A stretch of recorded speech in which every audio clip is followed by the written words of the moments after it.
The Zephyrian scout ship moved slowly through the dark space between stars. Commander Vex 9 sat in his command chair looking at the displays around him.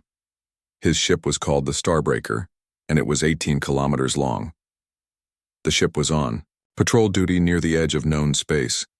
For 300 years, the Zephyrian Empire had been growing bigger. They found new planets and new species. They studied them and decided what to do next. Some species were weak and could be conquered. Some were strong and should be left alone. Most were somewhere in between. Commander Vex 9 had done this work for 15 years. He knew how to read the signs. Weak species built small ships with simple weapons. Strong species built big ships with powerful weapons. It was usually easy to tell which was which. His navigator spoke up from her station. Her name was Jix 12, and she had served with him for 5 years. Her voice was clear and sharp like broken glass. "Sir, we have found something. There is a ship out there. It looks like a military vessel. About 12 kilometers long." Vex 9 turned his head toward her. 12 kilometers was a good size for a warship. Not as big as his own ship, but respectable. Most species that built ships that size knew how to fight. "What species built it?" he asked. "The scans show it is human, sir. From the third arm of the galaxy." A small wave of amusement went through the bridge crew. Humans were known to be primitive. They had only learned to travel faster than light a few hundred years ago. Their technology was basic. Their ships were made of simple metals and ceramics. Military schools used human ships as examples of bad design. Vex 9 relaxed in his chair. Humans were not a threat.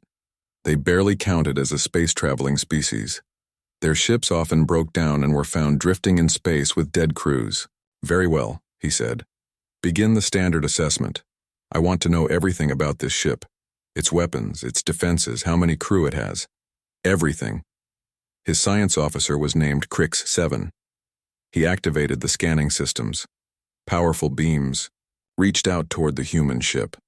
The beams could see through metal and read the inside of a ship from 50,000 kilometers away. "Starting deep scan, Commander. This will take several minutes to complete." Vex 9 nodded. The Zephyrian scanning technology was the best in the galaxy.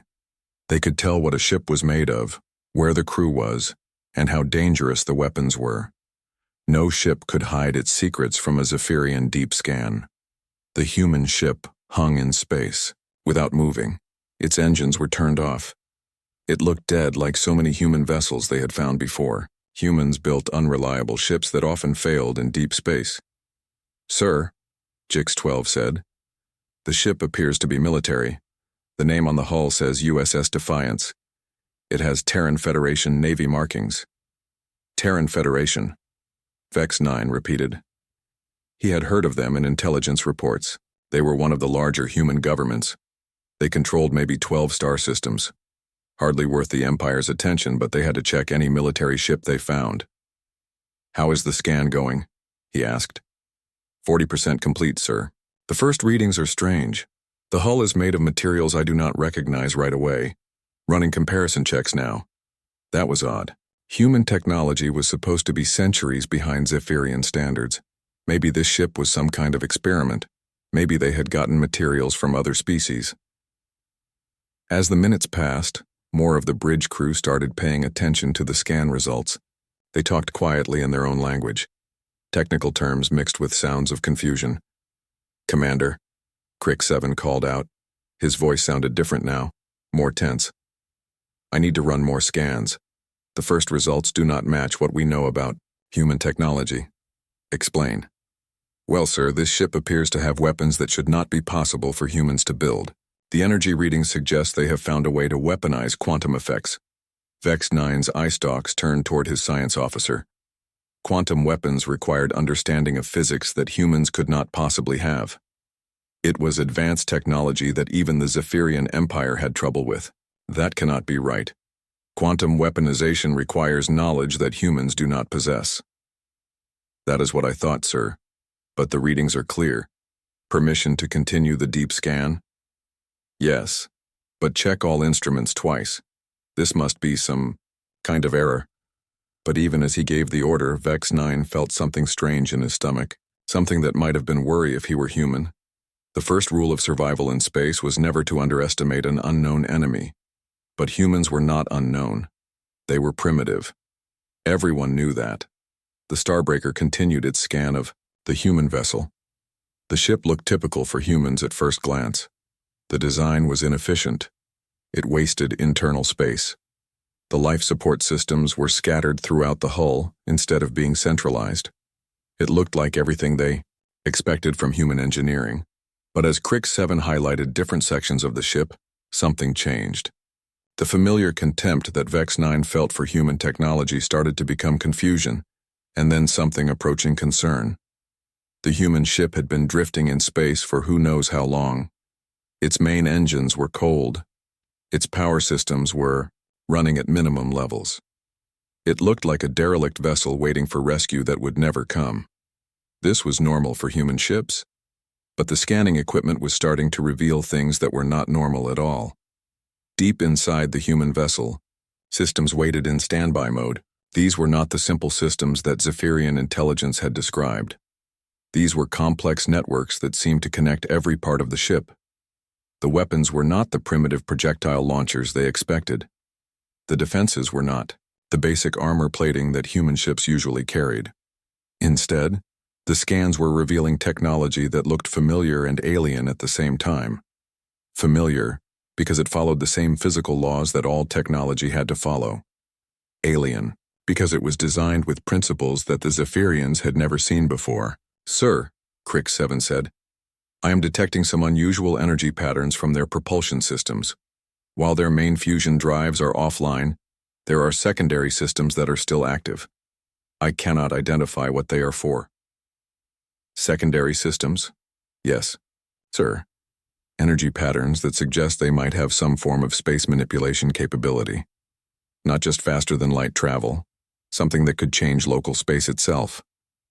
Vex 9 stood up from his chair and walked closer to the display. The human ship no longer looked primitive. It was starting to look like something much more dangerous. A weapon system built by a species that understood war in ways the Zephyrian Empire had never needed to consider. What about the crew and life? Support systems? That might be the most concerning finding, sir, Crick 7 answered. The ship is designed to support about 500 crew members. But sir, the internal layout suggests these humans have been preparing for combat in environments that would kill most species we know. What do you mean? The life support systems are not just backup systems, sir. They are designed to work even after major hull damage. The crew quarters are heavily armored and seem to have their own life support, weapons storage, and even small manufacturing areas. Sir, this is not just a warship. It is designed to keep fighting even after taking damage. That would destroy most ships. The crew cabins are armored. Sir, each crew section appears to be designed as its own fighting position. If this ship were attacked by boarders, they would not just face the crew. They would have to fight through a series of heavily defended positions, each one able to hold out for extended periods. Vex 9 stared at the display. His species had conquered dozens of others over the centuries, but they had never seen anything like this. Most civilizations built ships for exploration, trade, or defense. This human vessel appeared to be built with only one goal in mind: to cause maximum damage to its enemies while staying operational long enough to complete its mission, no matter what the cost. The more the Starbreaker's sensors revealed about the USS Defiance, the more Vex 9 realized that the Zephyrian Empire might have made a serious mistake. They had assumed humans were primitive because their technology looked different. But what if it was not primitive at all? What if it was simply designed for purposes that the Zephyrian Empire had never needed to think about? What if humans were not a weak species that had stumbled into space travel? What if they were something much more dangerous that had been hiding their true capabilities? As the deep scan continued, Commander Vex 9 began to suspect that his routine patrol mission was about to become something much more complicated and potentially much more dangerous than anyone in the Zephyrian Empire had ever imagined. "Commander, you need to see this right now." Crick 7's voice had changed completely. In all his 15 years of service, Vex 9 had never heard his science officer sound like this. The patches of light on Crick 7's body were flashing in patterns that meant extreme stress or fear. Show me what you found, Vex 9 ordered. Something in his officer's voice made his combat instincts start to wake up. The main display activated and showed a three-dimensional view of the human vessel. At first, it looked like any typical human ship. Bad design, wasted space inside, primitive life support systems spread all over the hull, instead of grouped together for efficiency. But as Crick 7 started to point out different sections, the familiar disgust that Vex 9 felt for human engineering began to change into something like bewilderment and growing concern. "These are the weapon systems, sir," Crick 7 began. Lights appeared throughout the ship's structure. What we first thought were standard human projectile weapons appear to be something completely different. "Explain it to me." "This array here," Crick 7 pointed to a section near the front of the ship, "is producing energy readings that match controlled antimatter destruction. Not antimatter storage, sir. Active antimatter production and control. They appear to have solved the containment problem that our own scientists have been working on for decades." Vex 9's mandibles clicked without his control. Antimatter weapons were only theoretical even for the Zephyrian Empire. The energy needed to make antimatter and the impossibility of storing it safely had made such weapons impractical for all but the most advanced civilizations. "Continue your report." These formations along the sides of the ship initially looked like standard missile tubes. However, deeper analysis suggests they are designed to fire projectiles at about 15% of light speed. "Sir, that is faster than our own kinetic interceptors." The bridge had become quiet. Every member of the crew was now focused on the holographic display, watching as their beliefs about human military capability fell apart piece by piece. "The defensive systems are equally problematic," Crick 7 continued. "The hull itself appears to be made from some form of adaptive armor. It is not just reactive armor that responds to hits. It seems to actively change itself at the molecular level in response to potential threats." "That is impossible," Vex 9 stated firmly. "Adaptive molecular armor requires computing power beyond anything humans could possibly build small enough to fit in a ship." "Yes, sir.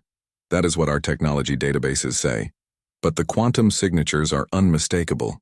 Navigator Jix 12 turned from her station. "Commander, I am also detecting unusual readings from their propulsion systems. While their fusion drives appear to be offline, there are secondary systems active that I cannot identify. Energy patterns suggest they might have some form of space-time manipulation capability." "Space-time manipulation?" Vex 9 repeated. "You mean faster than light travel?" "No, sir. I mean localized space-time distortion. Gravity manipulation, perhaps even limited time field generation. The mathematics involved would be staggering." Vex 9 left his command chair and walked to the display. The human ship no longer looked primitive. Instead, it was beginning to look like something far more dangerous. A weapon system designed by a species that understood warfare in ways the Zephyrian Empire had never considered. "What about crew numbers and life support?" "That is perhaps the most disturbing finding, sir," Crick 7 replied. "The ship appears to be designed to support about 500 crew members. But, sir, the internal configuration suggests these humans have been preparing for extended combat operations in environments that would kill most known species." "Be more specific." "The life support systems are not just redundant backup systems, sir. They are designed to function even after catastrophic hull breaches. The crew quarters are heavily armored and appear to have independent life support, weapons storage, and even manufacturing capabilities. Sir, this is not just a warship. It is designed to continue fighting even after taking damage that would destroy most vessels. The crew cabins are fortified? Sir, each crew section appears to be designed as an independent fighting position. If this ship were boarded by enemy forces, the attackers would not just face the crew. They would essentially be fighting through a series of heavily defended bunkers, each capable of supporting extended siege conditions. Vex 9 stared at the display for several long moments. His species had conquered dozens of others over the centuries, but they had never encountered anything like this. Most civilizations built ships for exploration, trade, or defense. This human vessel appeared to be built with only one purpose in mind: to inflict maximum damage on its enemies while remaining operational long enough to complete its mission, regardless of cost. Sir, Crick 7 added quietly, there is one more thing. I am detecting what appears to be an artificial intelligence system integrated throughout the ship. Not just a computer program. A fully autonomous AI with access to all ship systems. That is not possible. Our intelligence reports indicate humans are terrified of artificial intelligence. They actively restrict AI development because they fear it will turn against them. Yes, sir. That is what makes this so concerning. If humans have overcome their fear of AI enough to integrate it into their military systems, we may need to completely reconsider our assessment of their technological development. Vex 9 felt his light patches begin to dim. This was an involuntary stress response his species had evolved millions of years ago. Looking at this single human vessel, he was beginning to understand that the Zephyrian Empire might have made a fundamental error in their assessment of humanity. They had assumed humans were primitive because their technology looked different from Zephyrian technology. But what if it was not primitive at all? What if it was simply designed for purposes the Zephyrian Empire had never needed to consider? Sir, Crick 7 continued, there are more anomalies. These weapon emplacements here appear to be designed for close-range combat, but the energy signatures suggest they could tear through our hull armor like it was paper. Close-range weapons. Most space combat happens at long range. Yes, sir, but these humans appear to have designed their ship for combat at any range. Long-range antimatter weapons, medium-range kinetic projectiles, and close-range energy weapons that could cut another ship apart if they got close enough. Jix 12 looked up from her navigation console. Sir, there is something else. The ship's maneuvering thrusters are much more powerful than they should be for a vessel this size. It appears this ship can change direction and speed much faster than our own vessels. How much faster? Based on the thruster configuration, sir, this ship could probably outmaneuver our fighter craft despite being 12 kilometers long. Vex 9 walked closer to the holographic display. The human ship now looked less like a vessel and more like a mobile fortress designed by a species that had spent considerable time thinking about how to kill things efficiently. What about their sensors and communication systems? Advanced beyond our initial estimates, sir, Crick 7 reported. Their sensor array appears capable of detecting ships at much greater distances than we thought possible for human technology, and their communication system includes components I cannot identify. Unknown communication components? Sir, the energy patterns suggest they might have some form of faster-than-light communication capability, real-time communication across interstellar distances. That would give them a massive tactical advantage in any conflict, Vex 9 realized.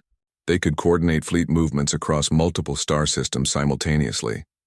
Yes, sir, and there is more. The ship's internal layout includes what appear to be manufacturing facilities. Not just repair facilities, sir. Full manufacturing capability. They could potentially build new weapons and equipment while in combat. Vex 9 turned to look at his crew. Every face showed the same expression of growing concern and disbelief. Sir, Jix 12 added, I have been analyzing their engine configuration more carefully. While their main fusion drives are offline, the secondary systems I detected earlier appear to be some form of emergency propulsion. Energy readings suggest they could go from dead stop to significant fractions of light speed in very short time periods. How short? Minutes, sir. Maybe less.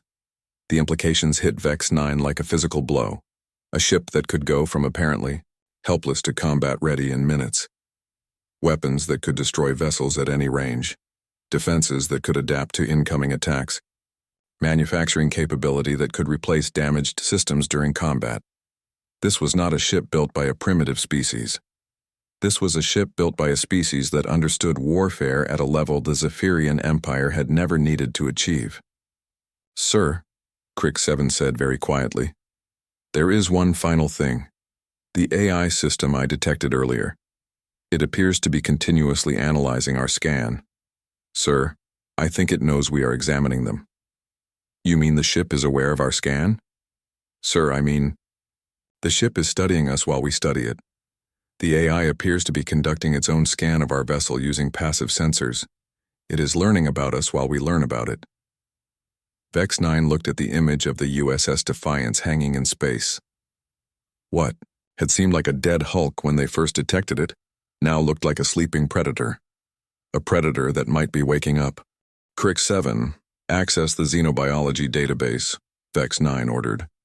His voice carried new urgency that made everyone on the bridge pay attention. I want everything we have on human military history, technological development, and cultural analysis. Accessing. Now, sir. The science officer's claws moved quickly across his console. Sir, our database on humans is surprisingly limited. Most of our information comes from long-range observations and a few secret intelligence operations. Display what we have. The holographic projector changed, replacing the ship schematics with incomplete data files, video recordings, and analysis reports. The information was sparse, but what existed painted a picture that made Vex 9's concern deepen into something approaching alarm. Initial contact protocols classified humans as technologically developing but militarily insignificant. Crick 7 read from the files.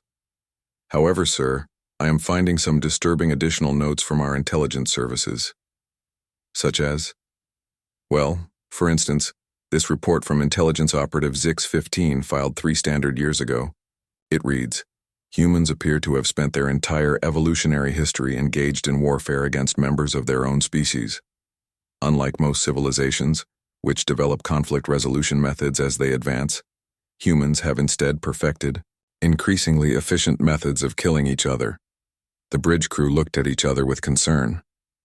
Most species in the galaxy had experienced periods of internal conflict during their development, but they typically moved past such phases as they achieved technological sophistication. Continue reading. There is more, sir. This anthropological analysis suggests that humans do not just fight wars, they study them. They have developed what they call military science as a formal academic discipline. Their educational institutions actually teach the theory and practice of warfare as a legitimate field of study. Jix 12 turned from her navigation console. Sir, that is unprecedented. Even the Corvani Empire, which our military considers quite aggressive, does not formally educate their population in warfare principles. There is an entire section here on human military history, Crick 7 continued. Sir, according to this data, humans have been fighting continuous wars for over 10,000 years. Not occasional conflicts like most species experience. Continuous warfare. They measure their historical periods by which wars were being fought. Vex 9 approached the display, studying the fragmentary data. The more he read, the more disturbed he became. Most species fought wars when diplomacy failed. Humans seem to view warfare as just another tool of policy, no different from trade negotiations or territorial agreements. What types of weapons have they developed? That is where it becomes truly disturbing, sir. This intelligence report lists some of their historical weapons development. Chemical weapons designed to kill through respiratory system failure. Biological weapons that spread disease through enemy populations. Nuclear weapons capable of destroying entire cities. Nuclear weapons? Vex 9 interrupted. As in weapons that utilize atomic fission for destructive purposes. Yes, sir. And according to this, they actually use them. On themselves. During their own internal conflicts. The bridge fell completely silent. The concept of a species using nuclear weapons against members of their own kind was almost incomprehensible to the Zephyrian mindset. Nuclear technology was typically reserved for power generation and space propulsion. Using it as a weapon against your own species was unthinkable. Sir, Crick 7 continued, his voice now noticeably strained. There is more. They apparently developed something they called mutually assured destruction, a military doctrine based on the idea that if they built enough nuclear weapons, they could destroy their entire planet multiple times over, which would deter anyone from starting a nuclear war. They built enough weapons to destroy their own world, multiple times. According to this intelligence estimate, at their peak, they possessed enough nuclear weapons to destroy their planet's surface approximately 47 times over. Vex 9's light patches flickered rapidly, a sign of extreme agitation. And they lived like this? How did their civilization survive? Apparently through what they call deterrence theory, sir. The idea that the threat of total annihilation would prevent anyone from actually using the weapons. That is insane, Navigator Jix-12 whispered. What kind of species develops the capability to destroy themselves and then bases their entire security on the assumption that no one will be crazy enough to actually do it? The kind that apparently thinks warfare is a normal part of existence, Crick-7 replied grimly. Sir, there is more. This cultural analysis suggests that humans do not just accept warfare as inevitable. They romanticize it. They create entertainment based on military conflicts. They honor their military personnel as heroes, and they have developed complex philosophies around the concept of just war. Just war? The idea that some conflicts are morally justified, and even necessary. Most species view war as a regrettable failure of diplomacy. Humans appear to view it as sometimes being the correct solution to problems. Vex-9 studied the data fragments, his mind racing. The Zephyrian Empire had conquered many species, but they had always done so against civilizations that viewed warfare as an unfortunate last resort. They had never encountered a species that treated military conflict as a normal, acceptable, and even noble activity. What about their current military capabilities? He asked. That is where our intelligence becomes very limited, sir. Most of this data is decades old. But there are some concerning trends. This report suggests that human military technology does not develop in a straight line like most species. Instead, they appear to make sudden, dramatic advances during periods of conflict, meaning that their rate of military innovation accelerates during wartime. They do not just build better weapons during conflicts, they develop entirely new categories of weapons. This psychological profile suggests they have something called wartime ingenuity, the ability to create solutions to military problems that would never occur to them during peacetime. Vex-9 turned back to look at the image of the USS Defiance hanging in space. Suddenly, the vessel looked less like a ship and more like the product of a civilization that had spent 10,000 years perfecting the art of killing. Sir, Crick-7 added quietly, there is one final entry here. It is flagged as unconfirmed intelligence from a deep reconnaissance mission. The report claims that humans have developed something they call planet-killer weapons. Single devices capable of destroying entire worlds. That has to be intelligence error, Vex-9 stated, but his voice lacked conviction. Perhaps, sir, but if even a fraction of this data is accurate, we may need to completely reconsider our first contact protocols. Regarding humans, there is something else, sir, Jix-12 added from her station. I have been cross-referencing this data with our current scan results. If humans really have been fighting continuous wars for 10,000 years, it would explain the unusual design features we have been detecting. Explain. Sir, every system on that ship appears to be designed with the assumption that it will face opposition from enemies who are equally clever and equally well-armed. Most species design their weapons to fight primitives or defend against natural disasters. Humans appear to design their weapons to fight other humans who are also experts at building weapons. The implications hit Vex-9 like a physical blow. If humans had spent 10 millennia in an arms race with themselves, then their military technology would be designed to overcome defenses created by equally sophisticated opponents. Every human weapon would be designed to penetrate human defenses. Every human defense would be designed to stop human weapons. Sir, Crick-7 said, I am also finding references to something called military doctrine. Humans apparently do not just build weapons randomly, they develop comprehensive strategies for how to use those weapons most effectively. Most species do that. Not like this, sir. According to these files, humans have developed specific doctrines for different types of warfare. Space combat, planetary assault, siege warfare, guerrilla warfare, and something called total war.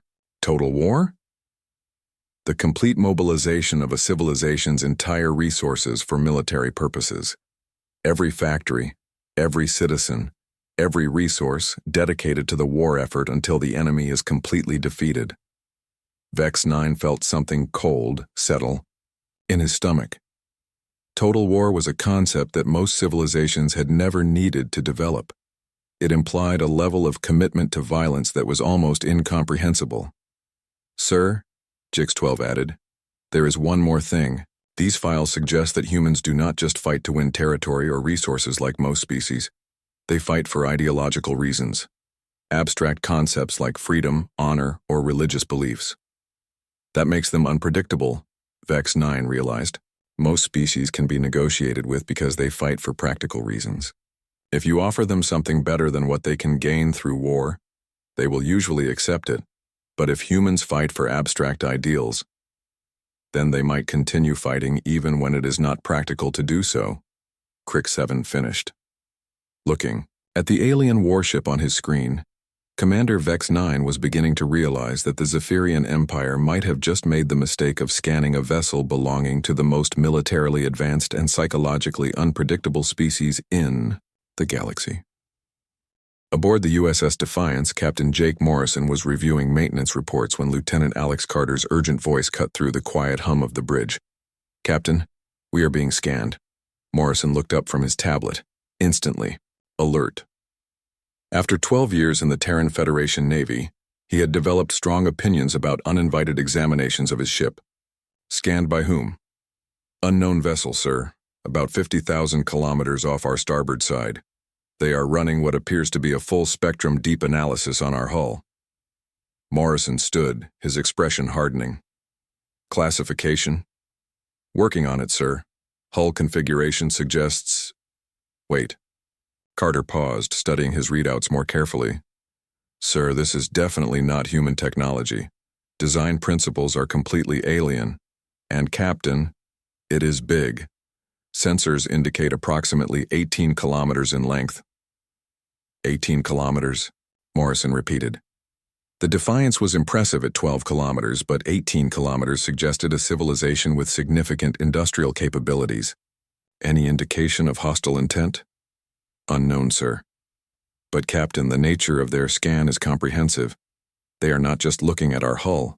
They are attempting to map our internal systems, analyze our weapons, even identify crew positions. Morrison's jaw tightened.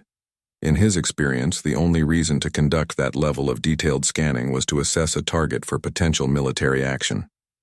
Time to full system activation? 3 minutes, sir. Do it. Battle stations. All hands. And Lieutenant? Yes, sir. Make sure they see us coming online. Throughout the Defiance, automated systems began their carefully planned awakening sequence. Fusion reactors that had been running in minimal maintenance mode began increasing power to full operational levels. Defensive systems started their activation cycles. Most importantly, the weapon systems began their startup procedures.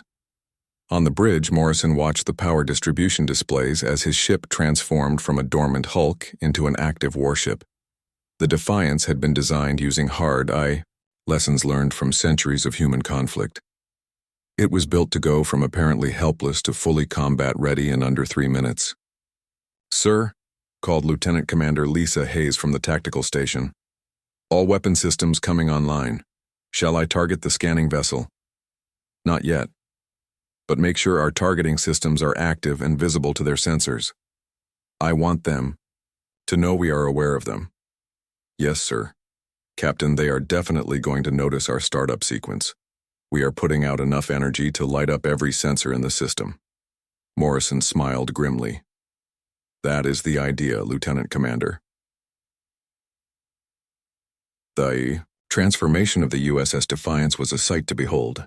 What had appeared to be a dead ship floating in space suddenly came alive with purpose. Power flowed through conduits that had been dormant.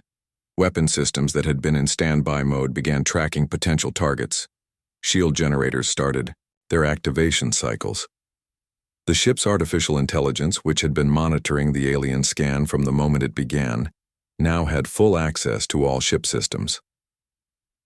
Back on the Starbreaker, the sudden energy surge from the human vessel sent every alarm on the bridge into immediate activation. Commander!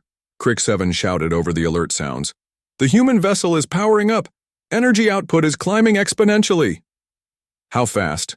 Vex 9 demanded, rushing back to his command chair.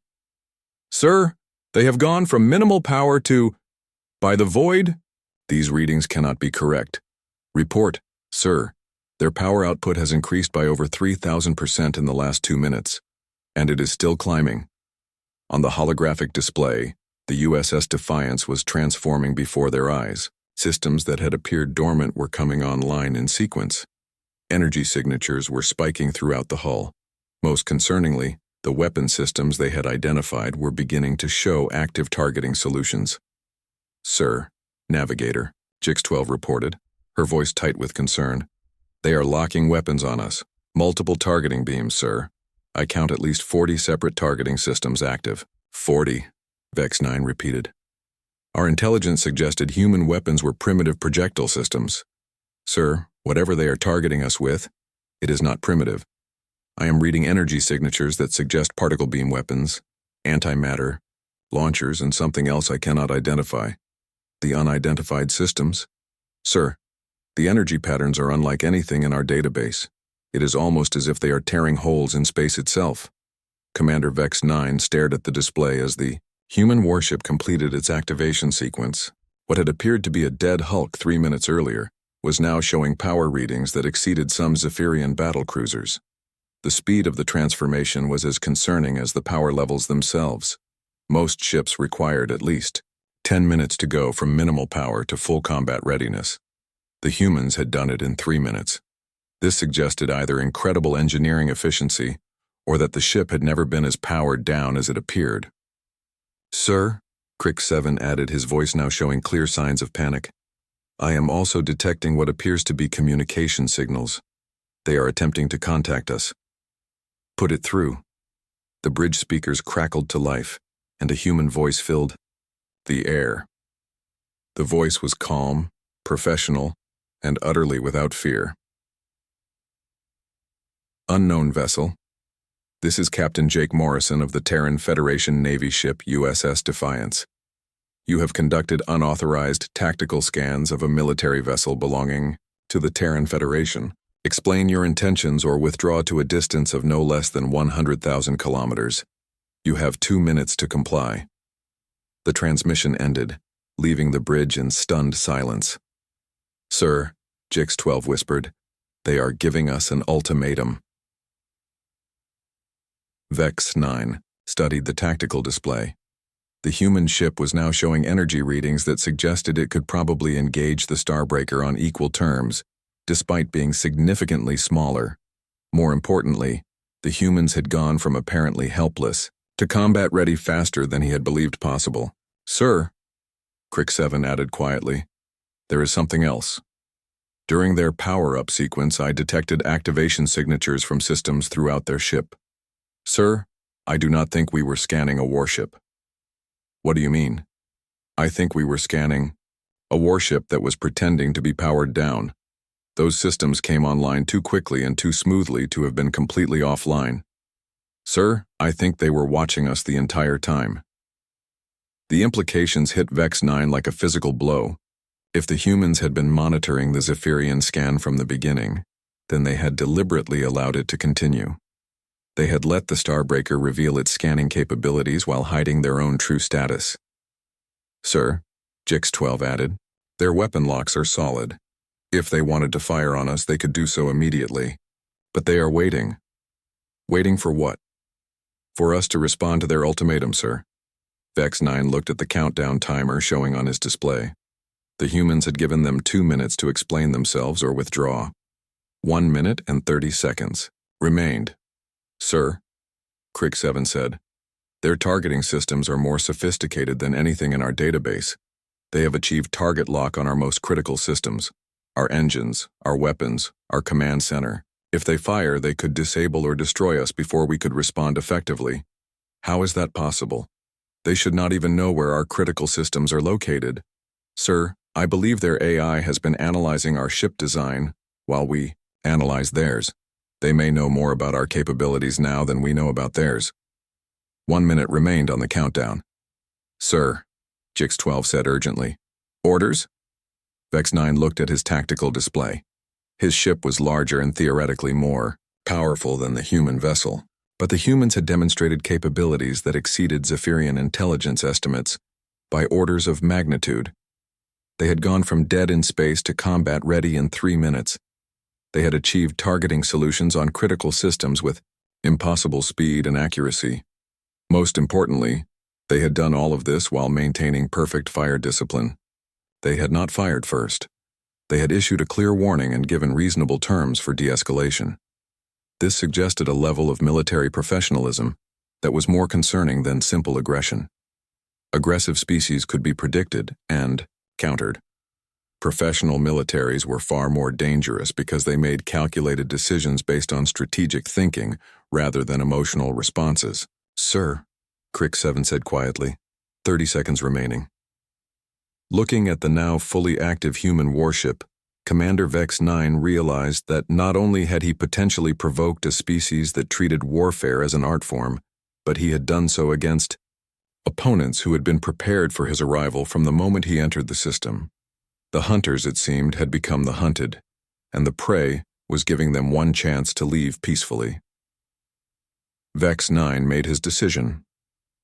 Navigation, set course for the outer system, maximum safe speed, Commander Vex 9 ordered, his voice carefully controlled. "Sir?" Navigator Jix 12 questioned. "Are we withdrawing?" "Yes." Immediately, as the Starbreaker began its turn away from the human vessel, Vex 9 opened a communication channel. His words were chosen carefully, designed to show respect without admitting weakness. "Terran Vessel Defiance. This is Commander Vex 9 of the Zephyrian Imperial Scout Service. We were conducting standard xenological surveys and meant no hostile intent. We are withdrawing from this system and will file appropriate notifications with our fleet command regarding your territorial claims." The response came quickly, professional and courteous. "Commander Vex 9, your withdrawal is acknowledged. Be advised that this system is under Terran Federation protection. Future unauthorized. Scans of Federation vessels will be considered acts of military aggression." "Understood, Captain Morrison. Safe travels." As the Starbreaker accelerated away from the USS Defiance, Vex 9 watched the human warship on his tactical display. Even now, with the immediate threat resolved, the vessel maintained its full combat readiness. Weapons systems active, shields at maximum, engines running hot enough to engage or pursue if necessary. This level of sustained readiness spoke to a military culture that took threats seriously and maintained professional standards even after achieving tactical advantage. "Sir," Science Officer Crick 7 approached his command chair. "What do we report to Fleet Command?" Vex 9 considered the question carefully. The Zephyrian Empire's expansion had been built on careful assessment of potential threats and opportunities. Species were classified as either suitable for conquest, suitable for alliance, or unsuitable for contact. In 3 centuries of expansion, they had never encountered a species that required a 4th category. "Prepare a full report," he ordered. "Include all scan data, historical analysis, and tactical assessments. Classification: extreme hazard. Recommend no contact." "Sir, that is a very strong classification. Fleet Command will want detailed justification." "Then give them this," Vex 9 said, turning to face his science officer. "Humans are not a primitive species that happens to have developed space travel. They are a species that has spent 10,000 years perfecting the art of warfare, and they have now applied that expertise to interstellar military technology. Sir?" "Crick 7, consider what we learned today. Humans do not just build weapons. They build weapons designed to kill other humans who are also experts at building weapons. For 10 millennia, they have been locked in an evolutionary arms race with themselves." Vex 9 gestured toward the display showing the retreating human vessel. "That ship is not just armed. It is designed by a species that assumes their enemies are as clever, as ruthless, and as technologically capable as they are. Do you understand what that means?" "That their military technology is designed to fight opponents who are already excellent at warfare," Crick 7 replied slowly. "Exactly. Every human weapon system is designed to overcome defenses created by other humans. Every human defense is designed to stop weapons created by other humans. They have been in a constant military competition with themselves for their entire civilization." Navigator Jix 12 turned from her station. "Sir, You are suggesting that human military technology is advanced because they have been testing it against opponents who are as militarily sophisticated as they are. I am suggesting more than that, Vex 9 replied. I am suggesting that a species that has spent 10,000 years learning to fight itself has developed capabilities that other species never needed to develop.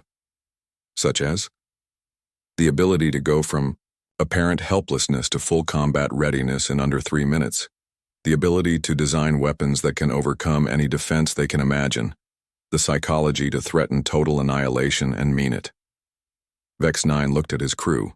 Most importantly, they have developed the mindset that views military conflict not as a failure of diplomacy, but as a legitimate tool of policy. They do not fight wars reluctantly. They fight them professionally. Sir, Crick 7 said quietly, are you recommending that the Empire avoid human space entirely? I am recommending that the Empire treat human space the same way we treat the galactic core, as a region too dangerous for casual exploration. 2 hours later, as the Starbreaker reached the system's edge and prepared for hyperspace translation, Vex 9 filed his final report to Zephyrian Fleet Command. Human species reclassification, from primitive, low threat to advanced military civilization. Avoid contact. Recommendation: update all star charts to mark human-controlled space as restricted territory. Advise all Imperial vessels to maintain minimum distance of 5 light-years from human territorial boundaries. Justification: humans represent a form of civilization not previously encountered by the Empire. They have developed military technology and doctrine based on 10,000 years of continuous warfare against opponents of equal sophistication. Their vessels are designed to fight enemies who understand warfare as well as they do. Personal assessment: any military conflict with humans would likely result in casualties far exceeding any potential territorial or resource gains.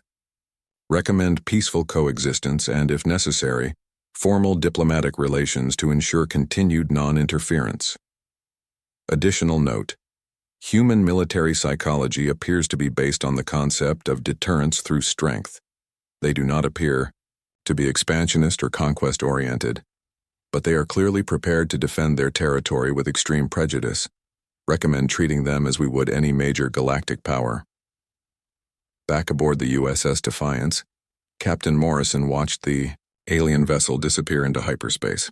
Captain, Lieutenant Carter asked, do you think we will see them again? Morrison considered the question. I do not know, Lieutenant, but if we do, I suspect they will be a lot more polite next time. Sir, do you think they were planning to attack us? I think they were planning to assess whether we were worth attacking, Morrison replied. The good news is they appear to have concluded we are not. How can you be sure, sir? Morrison smiled. Because they left, Lieutenant. In my experience, species that are planning to fight you do not usually start the conversation by running away. As the Defiance returned to patrol status, Morrison reflected on the encounter. First contact situations were always delicate, but this one had resolved better than most. The aliens had clearly been conducting some form of threat assessment, but they had also been professional enough to withdraw when they realized they had misjudged the situation. Most importantly, they had demonstrated the kind of tactical thinking that suggested they could be reasoned with. Species that made careful assessments before acting were species that could potentially be negotiated with. Morrison made a mental note to recommend that Terran Federation Command open diplomatic channels. With these Zephyrians, once proper protocols could be established, any species smart enough to withdraw from a potentially dangerous situation was probably smart enough to make reliable treaty partners. Unknown to Captain Morrison, his professional handling of the encounter had just prevented an interstellar war that neither side was prepared to fight. The Zephyrian Empire would spend the next several years quietly updating their expansion plans to avoid human space, while the Terran Federation would remain largely unaware that they had just established themselves as a power to be respected. In galactic politics, sometimes the most successful military engagements are the ones that never actually become engagements at all. 6 months later, the Zephyrian Empire's updated stellar cartography database included a new notation for the region of space containing human colonies, Restricted zone, advanced military civilization, no unauthorized contact. The notation would remain in place for the next 50 years, during which time the Empire would carefully observe human expansion from a safe distance, always maintaining diplomatic protocols and never again attempting unauthorized scans of human vessels. When formal diplomatic contact was finally established, it would be conducted with the full respect accorded to a major galactic power, much to the surprise of human diplomats who had no idea they had earned such status through a single 3-minute military demonstration. The USS Defiance, meanwhile, continued its patrol duties along the Federation border, its crew never knowing that they had established humanity's reputation as a species not to be trifled with throughout an entire sector of the galaxy. Captain Morrison would eventually retire with commendations for outstanding diplomatic achievement in first contact situations, though he would never fully understand why his superiors seemed so impressed by what he considered a fairly routine encounter with an overly curious alien survey vessel. The galaxy, as it turned out, was a much safer place when everyone understood exactly who they were dealing with, and thanks to one careful scan of one human warship, the Zephyrian Empire now understood perfectly well that humans were a species that preferred peace, but were exceptionally well prepared for war. In the end, the best deterrent to conflict was not superior firepower, but superior preparation combined with professional restraint. The humans had demonstrated both, and in doing so had earned something far more valuable than victory in battle. They had earned respect.